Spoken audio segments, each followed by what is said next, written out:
It's the same bloke and the same coffee.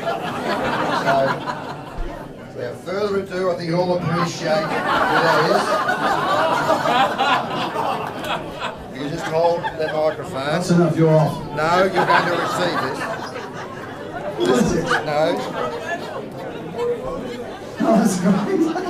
This is the Basil Fawlty Award, only ever once awarded tonight. And it's awarded to Rick Rogerson, with apologies to Carol and the boys. For 20 years of the most incompetent and pathetic lack of service imaginable. This was achieved without showing any interest or consideration to the needs of the present or future customers, together with complete disregard to the customer's financial or personal situation and the abuse thereof. Donald Trump's been awarded.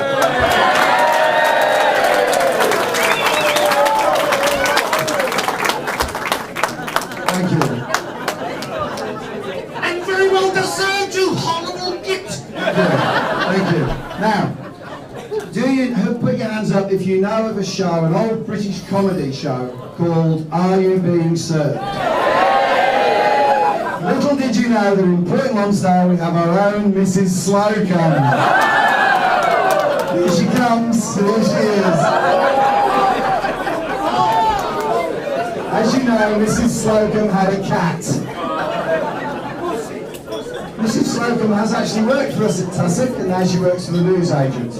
Now, I'm going to say a line, and then Mrs. Slocum is going to say a line. I'm going to say words like this. Oh, you've got your own. Is it on? Yes, it's on. Hello, hello. This is Mrs. Slocum, I'd like to introduce you to. So I'm going to say, can you work today at Tussock? And you're going to say? Well, it's very short notice, Captain Rogerson. Did you write this, Rick? Just can't read it. There's my pussy to consider.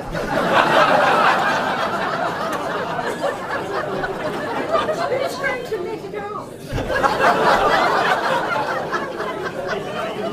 Number 2.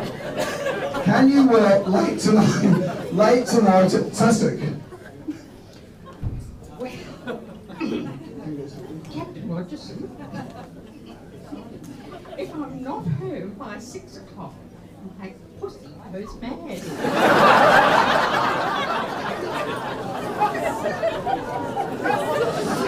Why are you late for work at Tussock, Mrs. Slocum? Well, Captain Rogerson, it's a wonder I made it all, you know. My pussy got wet, and I had to dry it out in front of me. And the best one of all, I'm sorry, this is hysterical. The next door neighbour called. Do you have a message for him? Oh, absolutely. I've talked to Peter. I wonder if he can do me a favour. Go to my front door, bend down, look through the letterbox, and if he can see my pussy, would you drop a sardine on the back? Thank you, Julie.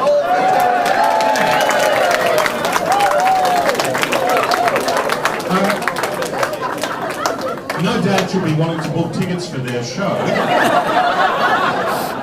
which is touring later next year. Right, hang on, we're going to get through this damn thing. Next, I'd like to introduce you to a bloke who's never paid for a coffee in Pasquinis. Oh, up you come on, here he comes, Oh,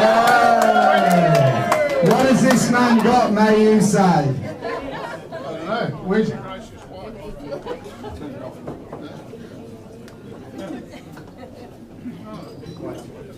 Where's your gracious wife? He, can I just say, She's just chatting to me, it's nothing. It's okay, we're just having a little chat. Well, she's mine. She's always in the freezer with me. this is the reason he doesn't pay for a cup of coffee is because he's our handyman. And he spends most of the time saying, where's Carol, and chasing around the kitchen. Don't you? True? This is true. It's the nicest thing that ever happens in Pasquinis. It's the only thing that ever happens at You did right there, too. That's about it. Right, go on. Thank you. Good night. Now I'd like to introduce you, there's only 2 to go, I'd like to introduce you to our fiercest critic. Our fiercest critic. Tony, get near the stage. Yeah, I need him here. This is our fiercest critic. This is a man that walks up and down the street speaking to all the other proprietors and saying, my God, that place is terrible. That place is awful. Hello, have you seen how awful that place is down there? Rick, hello. Rick, we all do that, mate. Yeah. He's worse. Is he? Where is he then? Yes, well, we're going to introduce you to our fiercest critic. And what the people in the street can't quite work out is that every morning when they walk back, he's still sitting at our place. Anyway, I'd love you to introduce a good friend of mine now, and we are good friends now, actually, believe it or not. And his name, and he's a surgeon. So, you know, I've got vested interest there, possibly. You've been having your name. Yes, anyway, he's a surgeon. Thank you. I'll introduce you to my friend, Tony.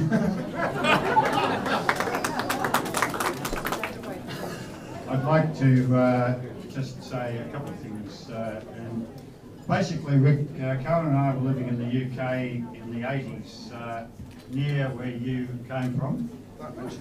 And it was a Cymru desert. There was mushy peas, Mushy peas.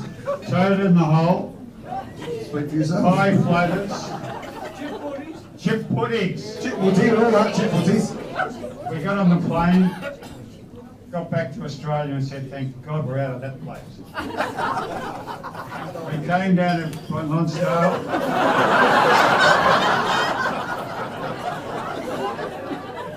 Martin and Rick arrived. And so did that food.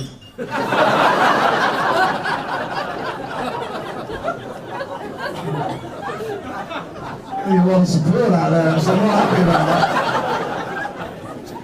You don't go to Pasquinis for the food, as they say.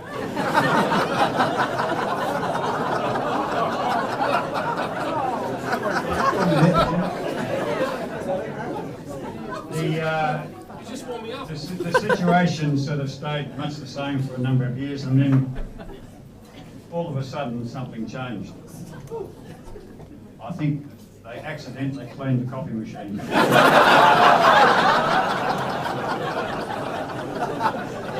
Kill him later. Or else Mark decided that coffee was made in a different way to the way Rick had been making it.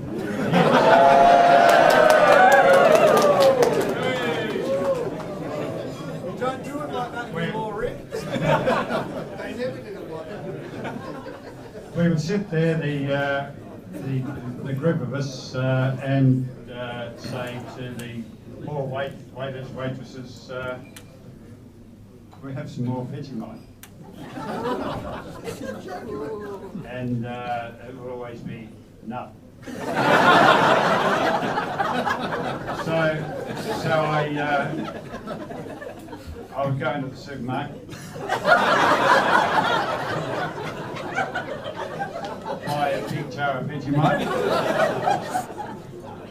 bring it in and say, Rick, this is mine. The following week, we have some extra chili sauce. No.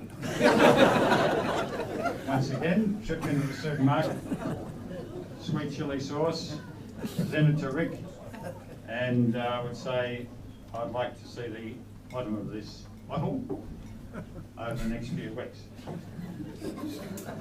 The highlight, however, was the fruit toast.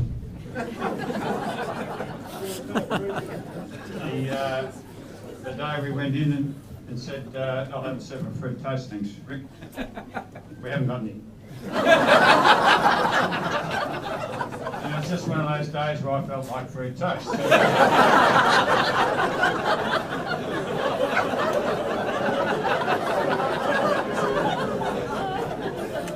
So I went into the supermarket again and came back with a sliced fruit toast. Handed it across the counter and said, I'll have a fruit toast, thanks.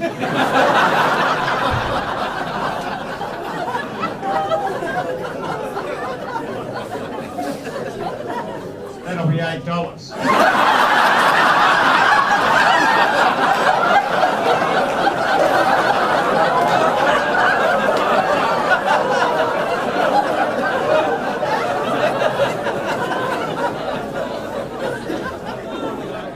I said, Rick, something wrong here. I brought the toast in. I've given it to you. I've ordered the toast, and you're charging me $8. Service fee, Tony.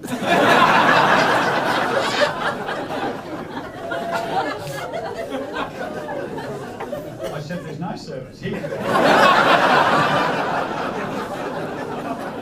You charge a fee. We've fought and fought over the years, and in the end, I think we both agree that we like each other. I love him.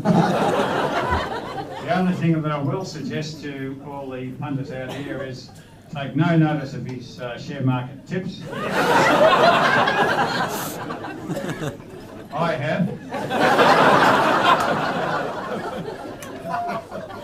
And I've decided that he only tips when he wants to sell. He's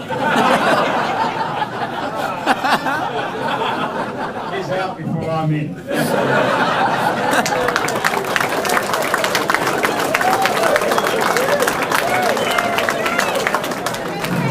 Sorry. Now, are you going to say anything? What the fuck? I didn't know you had so many funny friends. They're all funny, aren't they? They're all assholes. Now, many years ago. You've got to do a speech. No, I'm not doing a speech. I'm bringing people up here. Right, many years ago, you were only the MC, mate. How many more? 2. Right. The only MC. Sorry, MC, no. The only. Now, you all know the Blues Train. You all know the Blues Train? What a wonderful product that is. Well, believe it or not, we were involved with the Blues Train at one stage. When it was known as the Booze Train. Yes. And there's a wonderful gentleman who's made the Blues Train, wonderful products over the years. We had a wonderful partnership together for 11 years, and we worked really hard together, and it was great fun.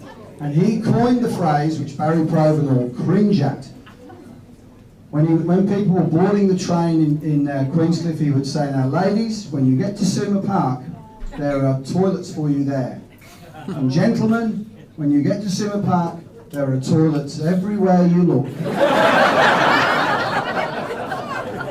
And on that note, I'll introduce you my great friend, Mr. Hugo T. Armstrong. Unaccustomed to public speakers, I'm not going to tell any funny stories about the Blues Train, because those of you who've been on it know that it's been the great undoing of many of you out there. And more to the point, we're 20 years of the Blues Train coming up in next year, and we'll also be doing a little festival for our 20th birthday, so we hope you can join us for it. But what I want to say is, all those of you who've come unstuck, I know. I'm just keeping it up my sleeve for that one day that I cashed in. But it's an amazing thing, and when we hear all about Pasquinis, my experiences have been slightly different, because we were business partners for 13 years, and it's great that we're still friends. Bloody miracle. I had the head of Channel 31, the TV station, came down, and his partner's Tracy Harvey, the comedian. We did her 50th birthday on the Blues Train, and I said, I want you to introduce you to some friends of mine. We went up for breakfast at Pasquinis, of course, which is usually the recovery. And we got talking, and I sort of explained how we knew each other. And he was just so amazed that we're still friends, you know. And he said, you were business partners and you still talk? And I said, you know, we had a great relationship, and I think that says realms about the team. And something started that there's nothing else like it in the world. It started here in this town. I was working the hardware next door and off DJing and touring around. And the guys had all these amazing ideas at Suma Park. And it's hard to think that 20 years ago, what innovators they were prior to social media and everything else, where it was literally sold over the deli counter from a A4 flyer. Those young people here won't know what I'm talking about there, but There are no young people here. and, we're still doing it. What I do want to say is that for for my staff and the team that are out there slogging it out, the good and the bad, the ugly, drunk drivers running into us, derailments, broken down steam engines, throwing people off regularly. I still do talk to our team about what we aspire to and how we treat each other. And all the nights that we're out there in the pouring rain, with James sitting on the roof of the ute, and Felix and Lockie and all the team, lots of you have worked on it, of course. Martin and all the staff serving up all kinds of very unusual dishes at 10 o'clock at night at Drysdale Railway Station. And everyone's always got a smile on their face, and I just want to say that nothing's changed, and we still really aspire to the values that you installed on us. And on behalf of my wife and my family, my dad and mum are here, and all of us, you've been real mentors to us and incredibly generous people, and absolutely really special parts of our lives, and we've appreciated your support, and we look forward to your friendship in the future. Thank you to all of you so much.